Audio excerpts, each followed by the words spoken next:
ابو سلمہ نے بیان کیا اور ان سے ابو ہریرہ رضی اللہ عنہ نے کہ رسول اللہ صلی اللہ علیہ وسلم نے وصال مسلسل افطار کے بغیر کئی دن کے روزے رکھنے سے منع فرمایا۔ تو بعض نے عرض کیا کہ یا رسول اللہ صلی اللہ علیہ وسلم آپ خود تو وصال کرتے ہیں۔ حضرت صلی اللہ علیہ وسلم نے فرمایا کہ تم میں سے کون مجھ جیسا ہے؟ میرا تو حال یہ ہے کہ مجھے میرا رب کھلاتا ہے اور پلاتا ہے۔ لیکن وصال کرنے سے صحابہ رضی اللہ عنہم نہیں رکے، تو حضرت صلی اللہ علیہ وسلم نے ان کے ساتھ ایک دن کے بعد دوسرے دن کا وصال کیا۔ پھر اس کے بعد لوگوں نے چاند دیکھ لیا۔ حضرت صلی اللہ علیہ وسلم نے فرمایا کہ اگر عید کا چاند نہ دکھائی دیتا تو میں اور وصال کرتا، یا آپ نے تنبیہاً فرمایا تھا کیونکہ وہ وصال کرنے پر مصر تھے۔ اس روایت کی مطابقت شعیب، یحییٰ بن سعید اور یونس نے ظاہری سے کی ہے، اور عبد الرحمن بن خالد فہمی نے بیان کیا، ان سے ابن شہاب نے، ان سے سعید بن مسیب نے، اور ان سے ابو ہریرہ رضی اللہ عنہ نے نبی کریم صلی اللہ علیہ وسلم سے بیان کیا۔ صحیح بخاری حدیث نمبر 6851۔ معمر نے بیان کیا، ان سے ظاہری نے، ان سے حضرت سالم نے، ان سے حضرت عبداللہ بن عمر رضی اللہ عنہ نے کہ رسول اللہ صلی اللہ علیہ وسلم کے زمانے میں اس پر مار پڑتی کہ جب غلے کے ڈھیر یوں ہی خریدیں بن ناپے اور تولے، اور اس کو اسی جگہ دوسرے کے ہاتھ بیچ ڈالیں، ہاں وہ غلہ اٹھا کر اپنے ٹھکانے لے جائیں پھر بیچیں تو کچھ سزا نہ ہوتی۔ صحیح بخاری حدیث نمبر 6852۔ حضرت عائشہ رضی اللہ عنہا نے بیان کیا کہ رسول اللہ صلی اللہ علیہ وسلم نے اپنے ذاتی معاملے میں کبھی کسی سے بدلہ نہیں لیا، ہاں جب اللہ کی قائم کی ہوئی حد کو توڑا جاتا تو آپ پھر بدلہ لیتے تھے۔ صحیح بخاری حدیث نمبر 6853۔ سہل بن سعد رضی اللہ عنہ نے بیان کیا کہ میں نے دو لعان کرنے والے میاں بیوی کو دیکھا تھا، اس وقت میری عمر 15 سال تھی۔ حضرت صلی اللہ علیہ وسلم نے دونوں کے درمیان جدائی کرا دی تھی۔ شوہر نے کہا تھا کہ اگر اب بھی میں اپنی بیوی کو اپنے ساتھ رکھوں تو اس کا مطلب یہ ہے کہ میں جھوٹا ہوں۔ سفیان نے بیان کیا کہ میں نے ظاہری سے یہ روایت محفوظ رکھی ہے کہ اگر اس عورت کے ایسا بچہ پیدا ہو تو شوہر سچا ہے، اور اگر اس کے ایسا بچہ پیدا ہو جیسے چھپکلی ہوتی ہے تو شوہر جھوٹا ہے۔ اور میں نے ظاہری سے سنا، انہوں نے بیان کیا کہ اس عورت نے اس آدمی کے ہم شکل بچہ جنا جو میری طرح کا تھا۔ صحیح بخاری حدیث نمبر 6854۔ قاسم بن محمد نے بیان کیا کہ حضرت ابن عباس رضی اللہ عنہ نے دو لعان کرنے والوں کا ذکر کیا، تو حضرت عبداللہ بن شداد رضی اللہ عنہ نے کہا کہ یہ وہی تھی جس کے متعلق رسول اللہ صلی اللہ علیہ وسلم نے فرمایا تھا کہ اگر میں کسی عورت کو بلا گواہی رجم کر سکتا تو اسے ضرور کرتا۔ ابن عباس رضی اللہ عنہ نے کہا کہ نہیں، یہ وہ عورت تھی جو فسق و فجور ظاہر کیا کرتی تھی۔ صحیح بخاری حدیث نمبر 6855۔ عبد الرحمن بن قاسم نے بیان کیا، ان سے قاسم بن محمد نے اور ان سے ابن عباس رضی اللہ عنہ نے کہ نبی کریم صلی اللہ علیہ وسلم کی مجلس میں لعان کا ذکر آیا تو عاصم بن عدی رضی اللہ عنہ نے اس پر ایک بات کہی، پھر وہ واپس آئے۔ اس کے بعد ان کی قوم کے ایک صاحب یہ شکایت لے کر ان کے پاس آئے کہ انہوں نے اپنی بیوی کے ساتھ غیر مرد کو دیکھا ہے۔ عاصم رضی اللہ عنہ نے اس پر کہا کہ میں اپنی اس بات کی وجہ سے آزمائش میں ڈالا گیا ہوں۔ پھر ان صاحب کو لے کر نبی کریم صلی اللہ علیہ وسلم کے مجلس میں تشریف لائے اور حضرت صلی اللہ علیہ وسلم کو اس کی اطلاع دی، جس حالت میں انہوں نے اپنی بیوی کو پایا۔ وہ صاحب زرد رنگ، کم گوشت، سیدھے بالوں والے تھے۔ پھر حضرت صلی اللہ علیہ وسلم نے فرمایا کہ اے اللہ اس معاملے کو ظاہر کر دے۔ چنانچہ اس عورت کے یہاں اسی شخص کی شکل کا بچہ پیدا ہوا جس کے متعلق شوہر نے کہا تھا کہ اسے انہوں نے اپنی بیوی کے ساتھ دیکھا ہے۔ پھر حضرت صلی اللہ علیہ وسلم نے دونوں کے درمیان لعان کرایا۔ ابن عباس رضی اللہ عنہ سے مجلس میں ایک صاحب نے کہا کہ یہ وہی تھا جس کے متعلق حضرت صلی اللہ علیہ وسلم نے فرمایا تھا کہ اگر میں کسی کو بلا گواہی کے رجم کر سکتا تو اسے رجم کرتا۔ ابن عباس رضی اللہ عنہ نے کہا کہ نہیں، یہ تو وہ عورت تھی جو اسلام لانے کے بعد برائیاں اعلانیہ کرتی تھی۔ صحیح بخاری حدیث نمبر 6856۔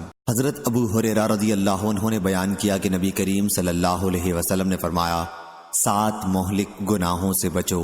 صحابہ رضی اللہ عنہم نے عرض کیا یا رسول اللہ صلی اللہ علیہ وسلم وہ کیا کیا ہیں؟ حضرت صلی اللہ علیہ وسلم نے فرمایا اللہ کے ساتھ شرک کرنا، جادو کرنا، ناحق کسی کی جان لینا جو اللہ نے حرام کیا ہے، سود کھانا، یتیم کا مال کھانا، جنگ کے دن پیٹھ پھیرنا اور پاک دامن غافل مومن عورتوں کو تہمت لگانا۔ صحیح بخاری حدیث نمبر 6857۔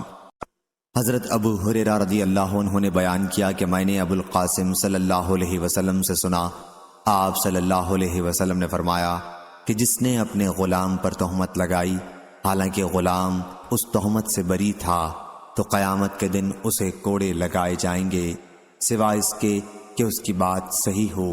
صحیح بخاری حدیث نمبر 6858۔ ابو ہریرہ اور زید بن خالد جہنی رضی اللہ عنہ نے بیان کیا کہ ایک آدمی رسول اللہ صلی اللہ علیہ وسلم کی خدمت میں آیا اور کہا کہ میں آپ کو اللہ کی قسم دیتا ہوں آپ ہمارے درمیان کتاب اللہ کے مطابق فیصلہ کر دیں۔ اس پر فریق مخالف کھڑا ہوا، یہ زیادہ سمجھدار تھا اور کہا کہ انہوں نے سچ کہا، ہمارا فیصلہ کتاب اللہ کے مطابق کیجیے، اور یا رسول اللہ صلی اللہ علیہ وسلم مجھے گفتگو کی اجازت دیجیے۔ حضرت صلی اللہ علیہ وسلم نے فرمایا کہیے۔ انہوں نے کہا کہ میرا لڑکا ان کے یہاں مزدوری کرتا تھا، پھر اس نے ان کی بیوی کے ساتھ زنا کر لیا، میں نے اس کے فدیے میں 100 بکریاں اور 1 خادم دیا۔ پھر میں نے اہل علم سے پوچھا تو انہوں نے مجھے بتایا کہ میرے بیٹے کو 100 کوڑے اور 1 سال جلا وطنی کی سزا ملنی چاہیے اور اس کی بیوی کو رجم کیا جائے گا۔ حضرت صلی اللہ علیہ وسلم نے فرمایا اس ذات کی قسم جس کے ہاتھ میں میری جان ہے، میں تمہارا فیصلہ کتاب اللہ کے مطابق ہی کروں گا۔ 100 بکریاں اور خادم تمہیں واپس ملیں گے اور تمہارے بیٹے کو 100 کوڑے اور 1 سال جلا وطنی کی سزا دی جائے گی۔ اور اے انیس رضی اللہ عنہ، اس کی عورت کے پاس صبح جانا اور اس سے پوچھنا، اگر وہ زنا کا اقرار کر لے تو اسے رجم کرنا۔ اس عورت نے اقرار کر لیا اور وہ رجم کر دی گئی۔ صحیح بخاری حدیث نمبر 6859، 6860۔ حضرت عبداللہ بن مسعود رضی اللہ عنہ نے بیان کیا کہ ایک صاحب یعنی خدا آپ نے کہا یا رسول اللہ صلی اللہ علیہ وسلم، اللہ کے نزدیک کون سا گناہ سب سے بڑا ہے؟ حضرت صلی اللہ علیہ وسلم نے فرمایا یہ کہ تم اللہ کا کسی کو شریک ٹھہراؤ جبکہ اس نے تمہیں پیدا کیا ہے۔ پوچھا پھر کون؟ حضرت صلی اللہ علیہ وسلم نے فرمایا پھر یہ کہ تم اپنے لڑکے کو اس ڈر سے مار ڈالو کہ وہ تمہارے ساتھ کھانا کھائے گا۔ پوچھا پھر کون؟ فرمایا پھر یہ کہ تم اپنے پڑوسی کی بیوی سے زنا کرو۔ پھر اللہ تعالیٰ نے اس کی تصدیق میں یہ آیت نازل کی، اور وہ لوگ جو اللہ کے ساتھ کسی دوسرے معبود کو نہیں پکارتے اور نہ کسی ایسے انسان کی ناحق جان لیتے ہیں جسے اللہ نے حرام کیا ہے اور نہ زنا کرتے ہیں، اور جو کوئی ایسا کرے گا آخر آیت تک۔ صحیح بخاری حدیث نمبر 6861۔ حضرت عبداللہ بن مسعود رضی اللہ عنہ نے بیان کیا کہ ایک صاحب یعنی خدا آپ نے کہا یا رسول اللہ صلی اللہ علیہ وسلم، اللہ کے نزدیک کون سا گناہ سب سے بڑا ہے؟ حضرت صلی اللہ علیہ وسلم نے فرمایا یہ کہ تم اللہ کا کسی کو شریک ٹھہراؤ جبکہ اس نے تمہیں پیدا کیا ہے۔ پوچھا پھر کون؟ حضرت صلی اللہ علیہ وسلم نے فرمایا پھر یہ کہ تم اپنے لڑکے کو اس ڈر سے مار ڈالو کہ وہ تمہارے ساتھ کھانا کھائے گا۔ پوچھا پھر کون؟ فرمایا پھر یہ کہ تم اپنے پڑوسی کی بیوی سے زنا کرو۔ پھر اللہ تعالیٰ نے اس کی تصدیق میں یہ آیت نازل کی، اور وہ لوگ جو اللہ کے ساتھ کسی دوسرے معبود کو نہیں پکارتے اور نہ کسی ایسے انسان کی ناحق جان لیتے ہیں جسے اللہ نے حرام کیا ہے اور نہ زنا کرتے ہیں، اور جو کوئی ایسا کرے گا آخر آیت تک۔ صحیح بخاری حدیث نمبر 6861۔ اسحاق بن سعید نے بیان کیا، انہوں نے کہا میں نے اپنے والد سے سنا، وہ حضرت عبداللہ بن عمر رضی اللہ عنہ سے بیان کرتے تھے کہ ہلاکت کا بھنور جس میں گرنے کے بعد پھر نکلنے کی امید نہیں ہے وہ ناحق خون کرنا ہے جس کو اللہ تعالیٰ نے حرام کیا ہے۔ صحیح بخاری حدیث نمبر 6863۔ اسحاق بن سعید نے بیان کیا، انہوں نے کہا میں نے اپنے والد سے سنا، وہ حضرت عبداللہ بن عمر رضی اللہ عنہ سے بیان کرتے تھے کہ ہلاکت کا بھنور جس میں گرنے کے بعد پھر نکلنے کی امید نہیں ہے وہ ناحق خون کرنا ہے جس کو اللہ تعالیٰ نے حرام کیا ہے۔ صحیح بخاری حدیث نمبر 6863۔ عبداللہ رضی اللہ عنہ نے بیان کیا کہ نبی کریم صلی اللہ علیہ وسلم نے فرمایا، سب سے پہلے قیامت کے دن لوگوں کے درمیان خون خرابے کے فیصلے جات کیے جائیں گے۔ صحیح بخاری حدیث نمبر 6864۔ مقداد بن عمر الکندی رضی اللہ عنہ نے بیان کیا، وہ بدر کی لڑائی میں نبی کریم صلی اللہ علیہ وسلم کے ساتھ تھے۔ کیا آپ نے پوچھا، یا رسول اللہ صلی اللہ علیہ وسلم، اگر جنگ کے دوران میری کسی کافر سے مٹ بھیڑ ہو جائے اور ہم ایک دوسرے کو قتل کرنے کی کوشش کرنے لگیں، پھر وہ میرے ہاتھ پر اپنی تلوار مار کر اسے کاٹ دے اور اس کے بعد کسی درخت کی آڑ لے کر کہے کہ میں اللہ پر ایمان لایا، تو کیا میں اسے اس کے اس اقرار کے بعد قتل کر سکتا ہوں؟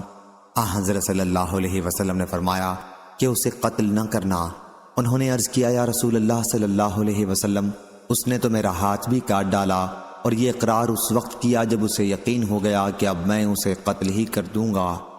حضرت صلی اللہ علیہ وسلم نے فرمایا، اسے قتل نہ کرنا، کیونکہ اگر تم نے اسے اسلام لانے کے بعد قتل کر دیا تو وہ تمہارے مرتبے میں ہوگا جو تمہارا اسے قتل سے پہلے تھا، یعنی معصوم معلوم الدم، اور تم اس کے مرتبے میں ہوگے جو اس کا اس کلمے کے اقرار سے پہلے تھا جو اس نے اب کیا ہے، یعنی ظالم مباح الدم۔ صحیح بخاری حدیث نمبر 6865۔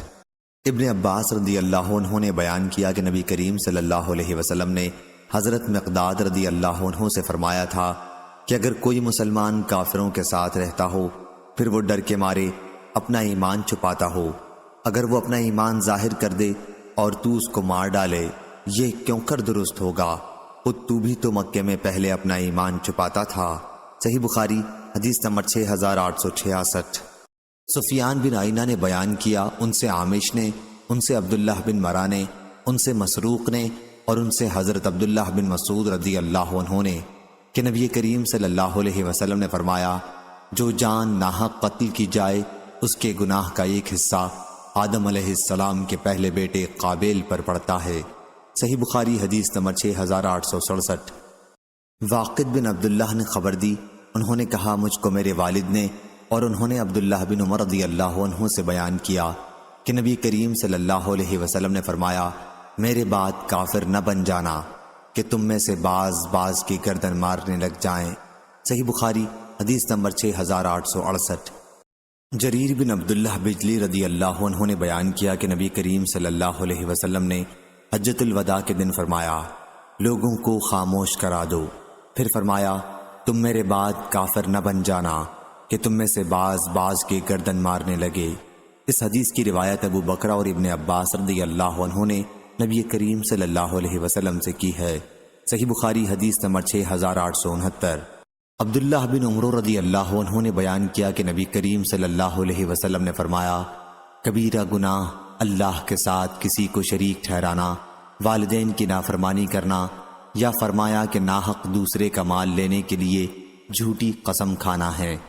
شک شعبہ کو تھا اور معاذ نے بیان کیا، ان سے شعبہ نے بیان کیا، کہا کہ کبیرہ گناہ اللہ کے ساتھ کسی کو شریک ٹھہرانا، کسی کا مال ناحق لینے کے لیے جھوٹی قسم کھانا اور والدین کی نافرمانی کرنا، یا کہا کہ کسی کی جان لینا۔ صحیح بخاری حدیث نمبر 6870۔ عبید اللہ بن ابی بکر نے بیان کیا، انہوں نے حضرت انس بن مالک رضی اللہ عنہ سے سنا کہ نبی کریم صلی اللہ علیہ وسلم نے فرمایا، گناہ کبیرہ۔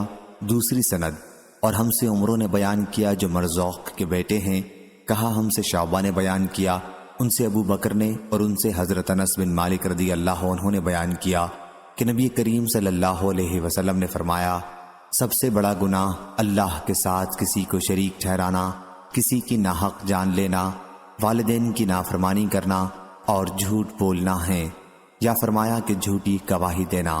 صحیح بخاری حدیث نمبر 6871۔ ابو ظبیان نے بیان کیا، کہا کہ میں نے اسامہ بن زید بن حارثہ رضی اللہ عنہ سے سنا، انہوں نے بیان کرتے ہوئے کہا کہ ہمیں رسول اللہ صلی اللہ علیہ وسلم نے قبیلہ جہینہ کی ایک شاخ کی طرف مہم پر بھیجا۔ بیان کیا کہ پھر ہم نے ان لوگوں کو صبح کے وقت جا لیا اور انہیں شکست دے دی۔ راوی نے بیان کیا کہ میں اور قبیلہ انصار کے ایک صاحب قبیلہ جہینیہ کے ایک شخص تک پہنچے، اور جب ہم نے اسے گھیر لیا تو اس نے کہا کہ لا الہ الا اللہ، انصاری صحابی نے تو یہ سنتے ہی ہاتھ روک لیا، لیکن میں نے اپنے نیزے سے اسے قتل کر دیا۔ راوی نے بیان کیا کہ جب ہم واپس آئے تو اس واقعے کی خبر نبی کریم صلی اللہ علیہ وسلم کو ملی۔ بیان کیا کہ پھر حضرت صلی اللہ علیہ وسلم نے مجھ سے فرمایا، اسامہ، کیا تم نے کلمہ لا الہ الا اللہ کا اقرار کرنے کے بعد اسے قتل کر ڈالا؟ اور میں نے عرض کیا، یا رسول اللہ صلی اللہ علیہ وسلم، اس نے صرف جان بچانے کے لیے اس کا اقرار کیا تھا۔ حضرت صلی اللہ علیہ وسلم نے پھر فرمایا، تم نے اسے لا الہ الا اللہ کا اقرار کرنے کے بعد قتل کر ڈالا۔ بیان کیا کہ حضرت صلی اللہ علیہ وسلم اس جملے کو اتنی دفعہ دہراتے رہے کہ میرے دل میں یہ خواہش پیدا ہو گئی کہ کاش میں اس سے پہلے مسلمان نہ ہوا ہوتا۔ صحیح بخاری حدیث نمبر 6872۔ عبادہ بن صامت رضی اللہ عنہ نے بیان کیا کہ میں ان نقیبوں میں سے تھا جنہوں نے منا میں لیلۃ العقبہ کے موقع پر رسول اللہ صلی اللہ علیہ وسلم سے بیعت کی تھی۔ ہم نے اس کی بیعت عہد کی تھی کہ ہم اللہ کے ساتھ کسی کو شریک نہیں ٹھہرائیں گے، ہم چوری نہیں کریں گے، زنا نہیں کریں گے، کسی کی ناحق جان نہیں لیں گے جو اللہ نے حرام کی ہے، ہم لوٹ مار نہیں کریں گے اور آپ صلی اللہ علیہ وسلم کی نافرمانی نہیں کریں گے، اور یہ کہ اگر ہم نے اس پر عمل کیا تو ہمیں جنت ملے گی، اور اگر ہم نے ان میں سے کسی طرح کا گناہ کیا تو اس کا فیصلہ اللہ تبارک و تعالیٰ کے یہاں ہوگا۔ صحیح بخاری حدیث نمبر 6873۔ نافع نے بیان کیا اور ان سے عبداللہ بن عمر رضی اللہ عنہ نے کہ نبی کریم صلی اللہ علیہ وسلم نے فرمایا، جس نے ہم پر ہتھیار اٹھایا وہ ہم میں سے نہیں ہے۔ حضرت ابو موسیٰ رضی اللہ عنہ نے بھی نبی کریم صلی اللہ علیہ وسلم سے یہ حدیث روایت کی ہے۔ صحیح بخاری حدیث نمبر 6874۔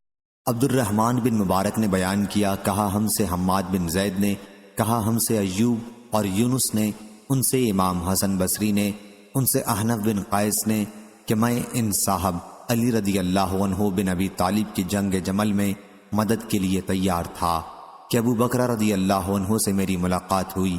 انہوں نے پوچھا کہاں کا ارادہ ہے؟ میں نے کہا کہ ان صاحب کی مدد کے لیے جانا چاہتا ہوں۔ انہوں نے فرمایا کہ واپس چلے جاؤ، میں نے رسول اللہ صلی اللہ علیہ وسلم سے سنا ہے، حضرت صلی اللہ علیہ وسلم فرماتے تھے کہ جب دو مسلمان تلوار کھینچ کر ایک دوسرے سے بھڑ جائیں تو قاتل اور مقتول دونوں دوزخ میں جاتے ہیں۔ میں نے عرض کیا، یا رسول اللہ صلی اللہ علیہ وسلم، ایک تو قاتل تھا لیکن مقتول کو سزا کیوں ملے گی؟ حضرت صلی اللہ علیہ وسلم نے فرمایا، وہ بھی اپنے قاتل کے قتل پر آمادہ تھا۔ صحیح بخاری حدیث نمبر 6875۔ حمام بن یحییٰ نے بیان کیا، ان سے قتادہ نے اور ان سے انس بن مالک رضی اللہ عنہ نے کہ ایک یہودی نے ایک لڑکی کا سر دو پتھروں کے درمیان میں رکھ کر کچل دیا۔ پھر اس لڑکی سے پوچھا گیا کہ یہ کس نے کیا ہے؟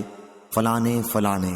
آخر جب اس یہودی کا نام لیا گیا تو لڑکی نے سر کے اشارے سے ہاں کہا۔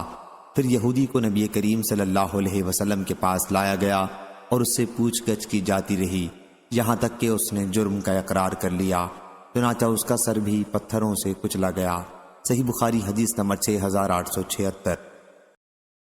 انس بن مالک رضی اللہ عنہ نے بیان کیا کہ مدینہ منورہ میں ایک لڑکی چاندی کے زیور پہنے باہر نکلی۔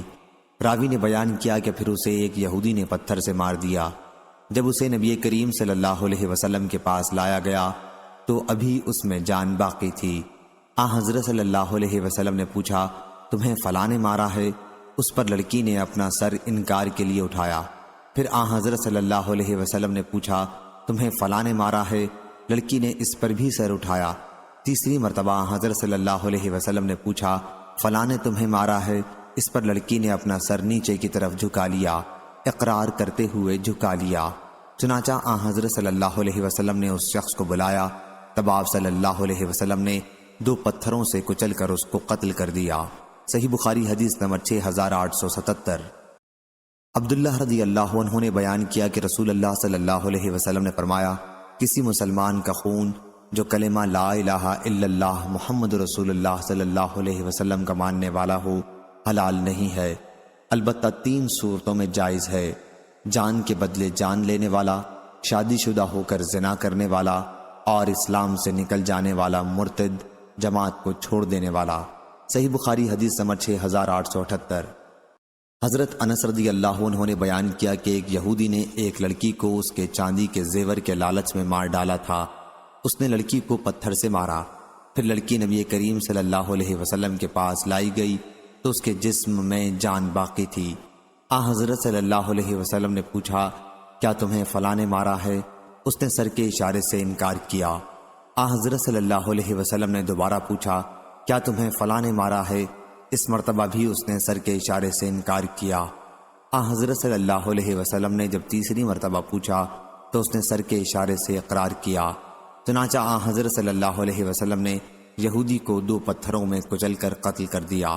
صحیح بخاری حدیث نمبر 6879۔ ابو نعیم نے بیان کیا، کہا ہم سے شیبان نحوی نے، ان سے یحییٰ نے، ان سے ابو سلمہ نے اور ان سے ابو ہریرہ رضی اللہ عنہ نے کہ قبیلہ خزاعہ کے لوگوں نے ایک آدمی کو قتل کر دیا تھا۔ اور عبداللہ بن رجا نے کہا، ان سے حرب بن شداد نے، ان سے یحییٰ بن ابی کثیر نے، ان سے ابو سلمہ بن عبد الرحمن نے بیان کیا اور ان سے ابو ہریرہ رضی اللہ عنہ نے بیان کیا کہ فتح مکہ کے موقع پر قبیلہ خزاعہ نے بنی لیث کے ایک شخص ابن اثوق کو اپنے جاہلیت کے مقتول کے بدلے میں قتل کر دیا تھا۔ اس پر رسول اللہ صلی اللہ علیہ وسلم کھڑے ہوئے اور فرمایا، اللہ تعالیٰ نے مکہ مکرمہ سے ہاتھیوں کے شاہ یمن ابرہہ کے لشکر کو روک دیا تھا، لیکن اس نے اپنے رسول صلی اللہ علیہ وسلم اور مومنوں کو اس پر غلبہ دیا۔ ہاں، یہ مجھ سے پہلے کسی کے لیے حلال نہیں ہوا تھا اور نہ میرے بعد کسی کے لیے حلال ہوگا، اور میرے لیے بھی دن کو صرف 1 ساعت کے لیے۔ اب اس وقت سے اس کی حرمت پھر قائم ہو گئی۔ سن لو، اس کا کانٹا نہ اکھاڑا جائے، اس کا درخت نہ تراشا جائے، اور سوائے اس کے جو اعلان کرنے کا ارادہ رکھتا ہے کوئی بھی یہاں کی گری ہوئی چیز نہ اٹھائے۔ اور دیکھو، جس کا کوئی عزیز قتل کر دیا جائے تو اسے 2 باتوں میں اختیار ہے، یا اسے اس کا خون بہا دیا جائے یا قصاص دیا جائے۔ یہ واز سن کر اس پر ایک یمنی صاحب ابو شاہ نامی کھڑے ہوئے اور کہا، یا رسول اللہ صلی اللہ علیہ وسلم، اس واز کو میرے لیے لکھوا دیجئے۔ حضرت صلی اللہ علیہ وسلم نے فرمایا، یہ واز ابو شاہ کے لیے لکھ دو۔ اس کے بعد قریش کے ایک صاحب عباس رضی اللہ عنہ کھڑے ہوئے اور کہا، یا رسول اللہ صلی اللہ علیہ وسلم، ازخر گھاس کی اجازت فرما دیجئے، کیونکہ ہم اسے اپنے گھروں میں اور اپنی قبروں میں بچھاتے ہیں۔ چنانچہ حضرت صلی اللہ علیہ وسلم نے ازخر گھاس اکھاڑنے کی اجازت دے دی۔ صحیح بخاری حدیث نمبر 6880۔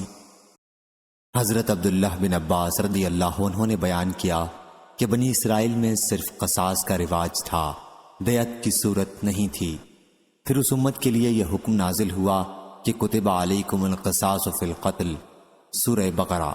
ابن عباس رضی اللہ عنہ نے کہا، فمن عفی لہ سے یہی مراد ہے کہ مقتول کے وارث قتل عمد میں دیت پر راضی ہو جائیں، اور اتباع بالمعروف سے یہ مراد ہے کہ مقتول کے وارث دستور کے موافق قتل سے دیت کا تقاضا کریں۔ وَيُؤَدِّيَ بِإِحْسَان سے یہ مراد ہے کہ قاتل اچھی طرح خوش دلی سے دیت ادا کرے۔ صحیح بخاری حدیث نمبر 6881۔ ابن عباس رضی اللہ عنہ نے بیان کیا کہ اللہ تعالیٰ کے نزدیک لوگوں مسلمانوں میں سب سے زیادہ مبغوض 3 طرح کے لوگ ہیں: حرم میں زیادتی کرنے والا، دوسرا جو اسلام میں جاہلیت کی رسموں پر چلنے کا خواہش مند ہو، تیسرے وہ شخص جو کسی آدمی کا ناحق خون کرنے کے لیے اس کے پیچھے لگے۔ صحیح بخاری حدیث نمبر 6882۔ علی بن مسہر نے بیان کیا، ان سے ہشام بن عروہ نے، ان سے ان کے والد نے، اور ان سے حضرت عائشہ رضی اللہ عنہا نے کہ مشرکین نے احد کی لڑائی میں پہلے شکست کھائی تھی۔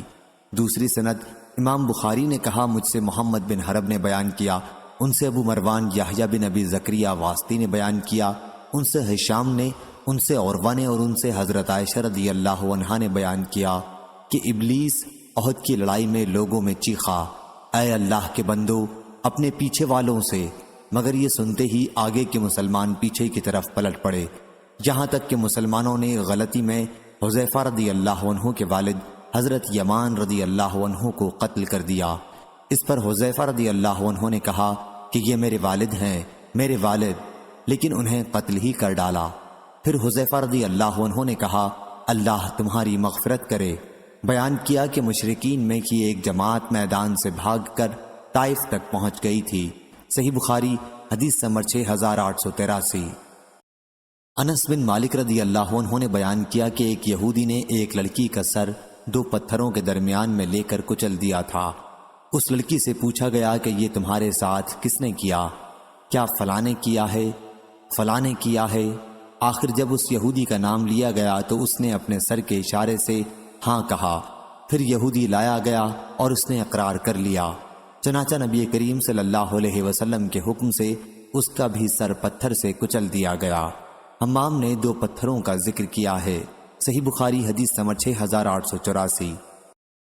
سعید نے بیان کیا ان سے قتادہ نے اور ان سے انس بن مالک رضی اللہ عنہ نے کہ نبی کریم صلی اللہ علیہ وسلم نے ایک یہودی کو ایک لڑکی کے بدلے میں قتل کرا دیا تھا۔ یہودی نے اس لڑکی کو چاندی کے زیورات کے لالچ میں قتل کر دیا تھا۔ صحیح بخاری حدیث نمبر 6885۔ حضرت عائشہ رضی اللہ عنہا نے بیان کیا کہ نبی کریم صلی اللہ علیہ وسلم کے منہ میں مرض الوفات کے موقع پر آپ صلی اللہ علیہ وسلم کی مرضی کے خلاف ہم نے دوا ڈالی۔ حضرت صلی اللہ علیہ وسلم نے فرمایا کہ میرے حلق میں دوا نہ ڈالو، لیکن ہم نے سمجھا کہ مریض ہونے کی وجہ سے دوا پینے سے نفرت سے کر رہے ہیں۔ لیکن جب آپ کو ہوش ہوا تو فرمایا کہ تم جتنے لوگ گھر میں ہو سب کے حلق زبردستی دوا ڈالی جائے، سوائے حضرت عباس رضی اللہ عنہ کے کہ وہ اس وقت موجود نہیں تھے۔ صحیح بخاری حدیث نمبر 6886۔ اعرج نے بیان کیا انہوں نے حضرت ابو ہریرہ رضی اللہ عنہ سے سنا، بیان کیا کہ انہوں نے رسول اللہ صلی اللہ علیہ وسلم سے سنا۔ حضرت صلی اللہ علیہ وسلم نے فرمایا کہ ہم آخری امت ہیں لیکن قیامت کے دن سب سے آگے رہنے والے ہیں۔ صحیح بخاری حدیث نمبر 6887۔ اور اسی اسناد کے ساتھ روایت ہے کہ حضرت صلی اللہ علیہ وسلم نے فرمایا اگر کوئی شخص تیرے گھر میں کسی سوراخ یا جنگلے وغیرہ سے تم سے اجازت لیے بغیر جھانک رہا ہو اور تم اسے کنکری مارو جس سے اس کی آنکھ پھوٹ جائے تو تم پر کوئی سزا نہیں ہے۔ صحیح بخاری حدیث نمبر 6888۔ یحییٰ نے بیان کیا ان سے حمید نے کہ ایک صاحب نبی کریم صلی اللہ علیہ وسلم کے گھر میں جھانک رہے تھے تو حضرت صلی اللہ علیہ وسلم نے ان کی طرف تیر کا پھل بڑھایا تھا۔ میں نے پوچھا کہ یہ حدیث تم سے کس نے بیان کی ہے تو انہوں نے بیان کیا حضرت انس بن مالک رضی اللہ عنہ نے۔ صحیح بخاری حدیث نمبر 6889۔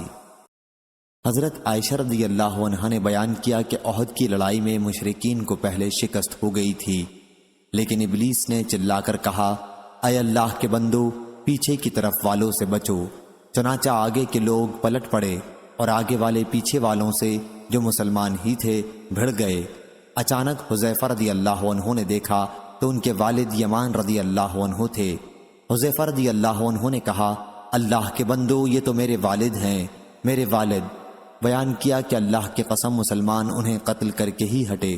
اس پر حذیفہ رضی اللہ عنہ نے کہا اللہ تمہاری مغفرت کرے۔ عروہ نے بیان کیا کہ اس واقعے کا صدمہ حضرت حذیفہ رضی اللہ عنہ کو آخر وقت تک رہا۔ صحیح بخاری حدیث نمبر 6890۔ سلمہ رضی اللہ عنہ نے بیان کیا کہ ہم نبی کریم صلی اللہ علیہ وسلم کے ساتھ خیبر کی طرف نکلے۔ جماعت کے ایک صاحب نے کہا عامر ہمیں اپنی حدیث سنائیے۔ انہوں نے حدیث خوانی شروع کی تو نبی کریم صلی اللہ علیہ وسلم نے پوچھا کہ کون صاحب گا گا کر اونٹوں کو ہانک رہے ہیں؟ لوگوں نے کہا کہ عامر رضی اللہ عنہ ہیں۔ حضرت صلی اللہ علیہ وسلم نے فرمایا اللہ ان پر رحم کرے۔ صحابہ رضی اللہ عنہم نے عرض کیا یا رسول اللہ صلی اللہ علیہ وسلم آپ نے ہمیں عامر رضی اللہ عنہ سے فائدہ کیوں نہیں اٹھانے دیا؟ چنانچہ عامر رضی اللہ عنہ اسی رات کو اپنی ہی تلوار سے شہید ہو گئے۔ لوگوں نے کہا کہ ان کے اعمال برباد ہو گئے، انہوں نے خودکشی کر لی کیونکہ ایک یہودی پر حملہ کرتے وقت خود اپنی تلوار سے زخمی ہو گئے تھے۔ جب میں واپس آیا اور میں نے دیکھا کہ لوگ آپس میں کہہ رہے ہیں کہ عامر رضی اللہ عنہ کے اعمال برباد ہو گئے تو میں حضرت صلی اللہ علیہ وسلم کی خدمت میں حاضر ہوا اور عرض کیا اے اللہ کے نبی صلی اللہ علیہ وسلم آپ پر میرے ماں باپ فدا ہوں، یہ لوگ کہتے ہیں کہ عامر رضی اللہ عنہ کے سارے عمل برباد ہوئے۔ حضرت صلی اللہ علیہ وسلم نے فرمایا جو شخص یہ کہتا ہے غلط کہتا ہے، عامر کو دوہرا اجر ملے گا، وہ اللہ کے راستے میں مشقت اٹھانے والے اور جہاد کرنے والے تھے، اور کس قتل کا اجر اس سے بڑھ کر ہوگا۔ صحیح بخاری حدیث نمبر 6891۔ قتادہ نے بیان کیا کہ میں نے زرارہ بن اوفا سے سنا، ان سے عمران بن حسین رضی اللہ عنہ نے، کہ ایک شخص نے ایک شخص کے ہاتھ میں دانت سے کاٹا تو اس نے اپنا ہاتھ کاٹنے والے کے منہ میں سے کھینچ لیا، جس سے اس کے آگے کے 2 دانت ٹوٹ گئے۔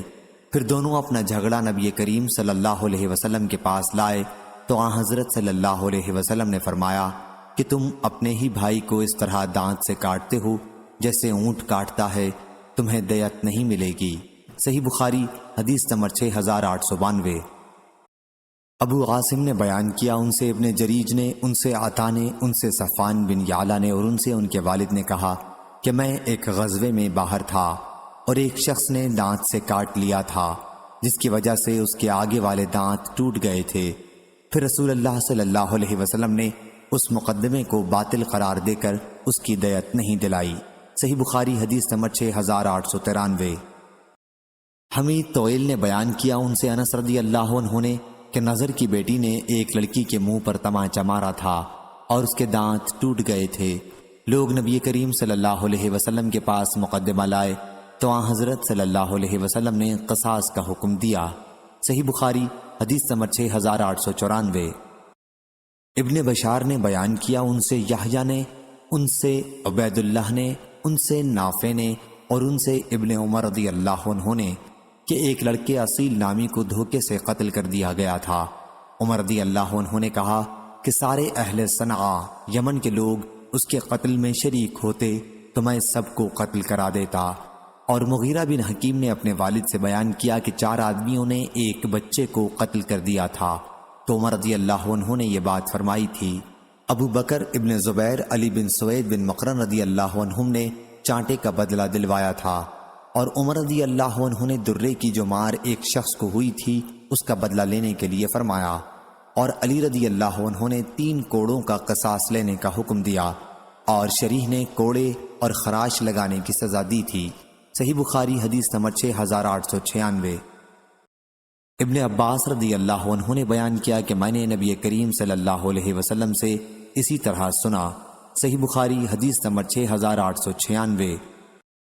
عائشہ رضی اللہ عنہا نے کہا، ہم نے نبی کریم صلی اللہ علیہ وسلم کے مرض میں آپ کے منہ میں زبردستی دوا ڈالی، حالانکہ آن حضرت صلی اللہ علیہ وسلم اشارہ کرتے رہے کہ دوا نہ ڈالی جائے، لیکن ہم نے سمجھا کہ مریض کو دوا سے جو نفرت ہوتی ہے اس کی وجہ سے آن حضرت صلی اللہ علیہ وسلم فرما رہے ہیں۔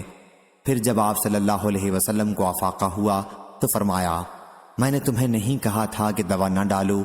بیان کیا کہ ہم نے عرض کیا، آپ نے دوا سے ناگواری کی وجہ سے ایسا کیا ہوگا۔ اس پر آن حضرت صلی اللہ علیہ وسلم نے فرمایا کہ تم میں سے ہر ایک کے منہ میں دوا ڈالی جائے، اور میں دیکھتا رہوں گا سوائے عباس رضی اللہ عنہ کے، کیونکہ وہ اس وقت وہاں موجود ہی نہ تھے۔ صحیح بخاری حدیث نمبر 6897۔ سعید بن عبید نے بیان کیا، ان سے بشیر بن یسار نے، وہ کہتے تھے کہ قبیلہ انصار کے ایک صاحب سہل بن ابی حتمہ نے انہیں خبر دی کہ ان کی قوم کے کچھ لوگ خیبر گئے اور اپنے اپنے کاموں کے لیے مختلف جگہوں میں الگ الگ گئے۔ پھر اپنے میں کے ایک شخص کو مقتول پایا۔ جنہیں وہ مقتول ملے تھے ان سے ان لوگوں نے کہا، ہمارے ساتھی کو تم نے قتل کیا ہے؟ انہوں نے کہا کہ نہ ہم نے قتل کیا اور نہ ہمیں قاتل کا پتہ معلوم ہے۔ پھر یہ لوگ نبی کریم صلی اللہ علیہ وسلم کے پاس گئے اور کہا، یا رسول اللہ صلی اللہ علیہ وسلم، ہم خیبر گئے اور پھر ہم نے وہاں اپنے ایک ساتھی کو مقتول پایا۔ آن حضرت صلی اللہ علیہ وسلم نے فرمایا کہ تم میں جو بڑا ہے وہ بات کرے۔ آن حضرت صلی اللہ علیہ وسلم نے فرمایا کہ قاتل کے خلاف گواہی لاؤ۔ انہوں نے کہا کہ ہمارے پاس کوئی گواہی نہیں ہے۔ آن حضرت صلی اللہ علیہ وسلم نے فرمایا کہ پھر یہ یہودی قسم کھائیں گے اور ان کی قسم پر فیصلہ ہوگا۔ انہوں نے کہا کہ یہودیوں کی قسموں کا کوئی اعتبار نہیں۔ آن حضرت صلی اللہ علیہ وسلم نے اسے پسند نہیں فرمایا کہ مقتول کا خون رائگاں جائے، چنانچہ آپ نے صدقے کے اونٹوں میں سے 100 اونٹ خود ہی دیت میں دیے۔ صحیح بخاری حدیث نمبر 6898۔ ابو قلابہ نے بیان کیا کہ عمر بن عبدالعزیز نے ایک دن دربار عام کیا اور سب کو اجازت دی۔ لوگ داخل ہوئے تو انہوں نے پوچھا، قسامہ کے بارے میں تمہارا کیا خیال ہے؟ کسی نے کہا کہ قسامہ کے ذریعے قصاص لینا حق ہے اور خلفاء نے اس کے ذریعے قصاص لیا ہے۔ اس پر انہوں نے مجھ سے پوچھا، ابو قلابہ تمہاری کیا رائے ہے؟ اور مجھے عوام کے ساتھ لا کھڑا کر دیا۔ میں نے عرض کیا، امیر المومنین، آپ کے پاس عرب کے سردار اور شریف لوگ رہتے ہیں، آپ کی کیا رائے ہوگی اگر ان میں سے 50 آدمی کسی دمشق کے شادی شدہ شخص کے بارے میں زنا کی گواہی دیں جبکہ ان لوگوں نے اس شخص کو دیکھا بھی نہ ہو؟ کیا آپ ان کی گواہی پر اس شخص کو رجم کر دیں گے؟ امیر المومنین نے فرمایا کہ نہیں۔ پھر میں نے کہا، آپ کا کیا خیال ہے اگر انہی اشراف عرب میں 50 افراد حمز کے کسی شخص کے متعلق چوری کی گواہی دے دیں، اس کو بغیر دیکھے، تو کیا آپ اس کا ہاتھ کاٹ دیں گے؟ فرمایا کہ نہیں۔ پھر میں نے کہا، پس خدا کی قسم کہ رسول اللہ صلی اللہ علیہ وسلم نے کبھی کسی کو 3 حالتوں کے سوا قتل نہیں کرایا۔ ایک وہ شخص جس نے کسی کو ظلماً قتل کیا ہو، اس کے بدلے میں قتل کیا گیا ہو۔ دوسرا وہ شخص جس نے شادی کے بعد زنا کیا ہو۔ تیسرا وہ شخص جس نے اللہ اور اس کے رسول سے جنگ کی ہو اور اسلام سے پھر گیا ہو۔ لوگوں نے اس پر کہا، کیا انس بن مالک رضی اللہ عنہ نے یہ حدیث نہیں بیان کی ہے کہ نبی کریم صلی اللہ علیہ وسلم نے چوری کے معاملے میں ہاتھ پیر کاٹ دیے اور آنکھوں میں سلائی پھروائی تھی اور پھر انہیں دھوپ میں ڈلوا دیا تھا؟ میں نے کہا کہ میں آپ لوگوں کو حضرت انس بن مالک رضی اللہ عنہ کی حدیث سناتا ہوں۔ مجھ سے حضرت انس رضی اللہ عنہ نے بیان کیا کہ قبیلہ عقل کے 8 افراد حضرت صلی اللہ علیہ وسلم کے پاس آئے اور آپ سے اسلام پر بیعت کی۔ پھر مدینہ منورہ کی آب و ہوا انہیں ناموافق ہوئی اور وہ بیمار پڑ گئے، تو انہوں نے حضرت صلی اللہ علیہ وسلم سے اس کی شکایت کی۔ حضرت صلی اللہ علیہ وسلم نے ان سے فرمایا کہ پھر کیوں نہیں تم ہمارے چرواہے کے ساتھ اس کے اونٹوں میں چلے جاتے اور اونٹوں کا دودھ اور ان کا پیشاب پیتے؟ انہوں نے عرض کیا، کیوں نہیں؟ چنانچہ وہ نکل گئے اور اونٹوں کا دودھ اور پیشاب پیا اور صحت مند ہو گئے، اور پھر انہوں نے حضرت صلی اللہ علیہ وسلم کے چرواہے کو قتل کر دیا اور ہنکا لے گئے۔ اس کی اطلاع جب حضرت صلی اللہ علیہ وسلم کو پہنچی تو آپ نے ان کی تلاش میں آدمی بھیجے، پھر وہ پکڑے گئے اور لائے گئے۔ حضرت صلی اللہ علیہ وسلم نے حکم دیا اور ان کے بھی ہاتھ اور پاؤں کاٹ دیے گئے اور ان کی آنکھوں میں سلائی پھیر دی گئی، پھر انہیں دھوپ میں ڈلوا دیا اور آخر وہ مر گئے۔ میں نے کہا کہ ان کے عمل سے بڑھ کر اور جرم کیا ہو سکتا ہے؟ اسلام سے پھر گئے اور قتل کیا اور چوری کی۔ انبسا بن سعید نے کہا، میں نے آج جیسی بات کبھی نہیں سنی تھی۔ میں نے کہا، انبسا، کیا تم میری حدیث رد کرتے ہو؟ انہوں نے کہا کہ نہیں، آپ نے یہ حدیث واقعے کے مطابق بیان کر دی ہے۔ واللہ اہل شام کے ساتھ اس وقت تک خیر و بھلائی رہے گی جب تک یہ شیخ ابو قلابہ ان میں موجود رہیں گے۔ میں نے کہا کہ اس قسامہ کے سلسلے میں حضرت صلی اللہ علیہ وسلم کی ایک سنت ہے۔ انصار کے کچھ لوگ آپ کے پاس آئے اور حضرت صلی اللہ علیہ وسلم سے بات کی۔ پھر ان میں سے ایک صاحب ان کے سامنے ہی نکلے خیبر کے ارادے سے اور وہاں قتل کر دیے گئے۔ اس کے بعد دوسرے صحابہ رضی اللہ عنہم بھی گئے اور دیکھا کہ ان کے ساتھی خون میں تڑپ رہے ہیں۔ ان لوگوں نے واپس آ کر حضرت صلی اللہ علیہ وسلم کو اس کی اطلاع دی اور کہا، یا رسول اللہ صلی اللہ علیہ وسلم، ہمارے ساتھ گفتگو کر رہے تھے اور اچانک وہ ہمیں خیبر میں خون میں تڑپتے ملے۔ پھر حضرت صلی اللہ علیہ وسلم نکلے اور پوچھا کہ تمہارا کس پر شبہ ہے کہ انہوں نے ان کو قتل کیا ہے؟ صحابہ رضی اللہ عنہم نے کہا کہ ہم سمجھتے ہیں کہ یہودیوں نے ہی قتل کیا ہے۔ پھر آپ نے یہودیوں کو بلا بھیجا اور ان سے پوچھا، کیا تم نے انہیں قتل کیا ہے؟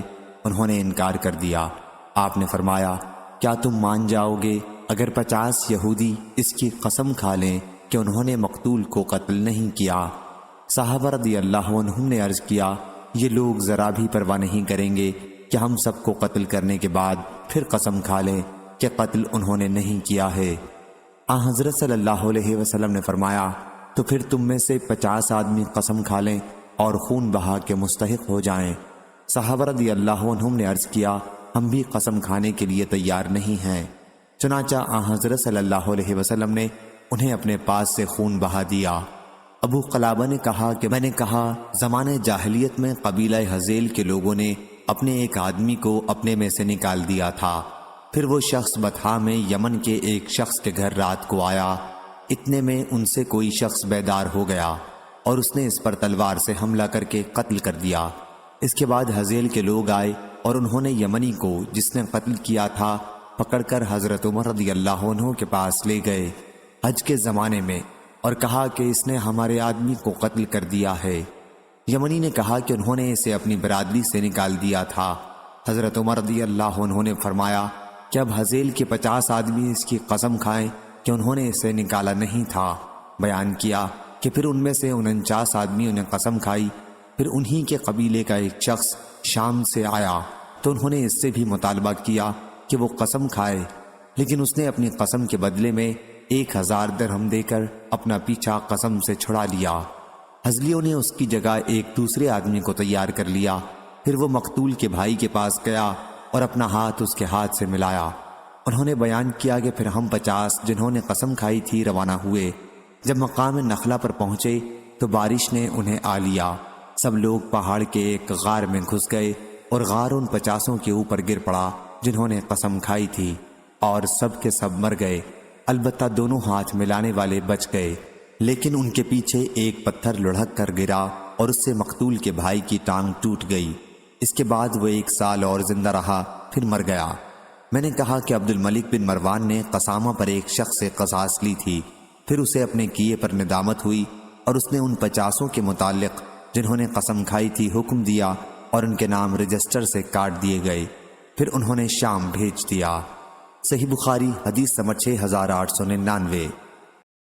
عبید اللہ بن ابی بکر بن انس نے بیان کیا اور ان سے حضرت انس بن مالک رضی اللہ عنہ نے کہ ایک آدمی نبی کریم صلی اللہ علیہ وسلم کے ایک حجرے میں جھانکنے لگا تو وہاں حضرت صلی اللہ علیہ وسلم تیر کا پھل لے کر اٹھے اور چاہتے تھے کہ غفلت میں اس کو مار دیں۔ صحیح بخاری حدیث نمبر 6900۔